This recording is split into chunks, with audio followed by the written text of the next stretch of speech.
भैया ये शर्ट कितने की है? मैम ये 1500 की है। भैया ये शर्ट कितने की है? ये सिर्फ 400 रुपए की है। रुक जाओ भैया, ये क्या बात हुई? ये दोनों शर्ट सेम पैटर्न की तो है, तो इसे सिर्फ 400 में और मुझे 1500 में क्यों दे रहे हो? अरे मैडम, आप ये प्राइस टैग तो देखो, जितना लिखा है उतना ही तो मैंने आपको बोला है। अच्छा, अब अगर ये शर्ट मैं खरीदूं तो मुझे कितने में मिलेगी? ये मैं आपको 1500 में ही दूंगा। 1500? अभी तो तुम इसे 400 में दे रहे थे, और जैसे ही मैंने खरीदने के लिए बोला तो ये 1500 की हो गई। दिमाग खराब है क्या तुम्हारा? देखिए मैडम, ये शर्ट मैं आपको 1500 में ही दूंगा और इनको सिर्फ 400 रुपए में। आपको खरीदना है तो खरीदो, वरना बाहर दूसरी दुकानें भी खुली है। ये कितने की है? ये 800 रुपए की है। अब ये इसको कितने में देगा? ये तो इनको सिर्फ 200 में दे दूंगा।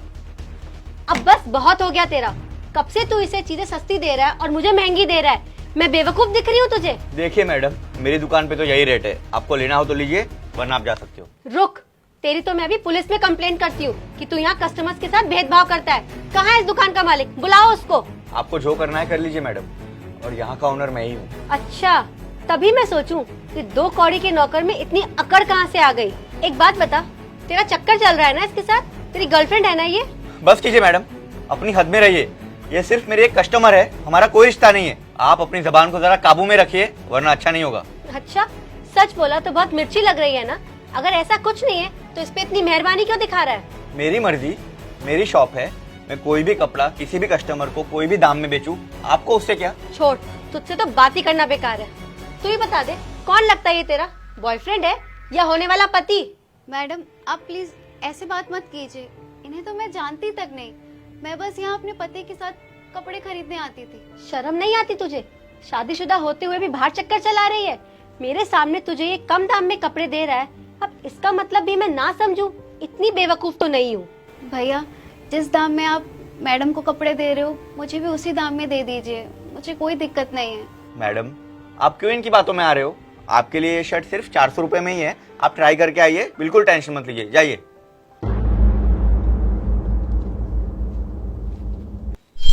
अब मैं तुझे नहीं छोड़ूंगी। तेरी इस दुकान पे मैंने ताला नहीं लगवाया ना, तो मेरा नाम भी रेशम नहीं। बस कीजिए मैडम, मैं कब से देख रहा हूँ आप हम दोनों पे घिनौने इल्जाम लगाए जा रही हो। अगर सच का पता नहीं है ना तो मत बोलिए, और सच सुनना है ना आपको। आपने शहीद रचित सिंह के बारे में सुना है? हाँ बिल्कुल, उन्हें कौन नहीं जानता है। हमारी भारतीय सेना के जवान थे वो, लेकिन एक बहुत बड़े ऑपरेशन को अंजाम देते वक्त दुश्मनों के हाथों शहीद हो गए थे वो। कुछ ही दिन पहले मैंने टीवी पर उनकी न्यूज देखी थी। मैडम, आप जिनके साथ मेरा इतना बुरी तरह से नाम जोड़ रहे थे, वो कोई और नहीं, शहीद रचित सिंह की पत्नी है। क्या ये उनकी पत्नी है?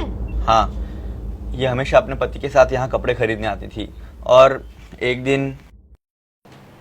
कैसे हो तुषार भैया? अरे सर, आप यहाँ? जय हिंद सर, आइए बैठिए। जय हिंद। नहीं, मुझे निकलना होगा। वो एक्चुअली मुझे कुछ बात करनी थी तुमसे। हाँ सर, बोलिए। मुझे इस वक्त बॉर्डर पे बहुत इंपॉर्टेंट मिशन के लिए जाना पड़ रहा है। हो सकता है मैं वापस लौट के भी ना आ पाऊँ। मैं ये कहने आया था, अगर मुझे कुछ हो जाए तो मेरी वाइफ अगर तुम्हारी दुकान से कुछ भी खरीदने आए तो उसे पैसों के लिए मना मत करना। और आप ऐसी बात मत कीजिए सर, आप बहुत बहादुर हो, आप जरूर लौट के आओगे, और आपने जो कहा है उस बात का मैं जरूर ध्यान रखूंगा। शुक्रिया दोस्त, चलो मैं चलता हूँ। भैया आप इसे पैक कर दीजिए, लेकिन इसका प्राइस वही लगाना जिस प्राइस में आप इन मैडम को दे रहे हो। अरे नहीं मैडम, मेरी इनसे बात हो गई है। मुझे भी ये 400 में ही ये शर्ट दे रहे हैं, and I am really sorry. थोड़ी मिसअंडरस्टैंडिंग की वजह से मैंने ना जाने आपको क्या कुछ बोल दिया। इट्स ओके भैया, आप इसे पैक कर दो। भैया थैंक यू सो मच, आज आपने मुझे एक बहुत बड़ी गलती करने से बचा लिया।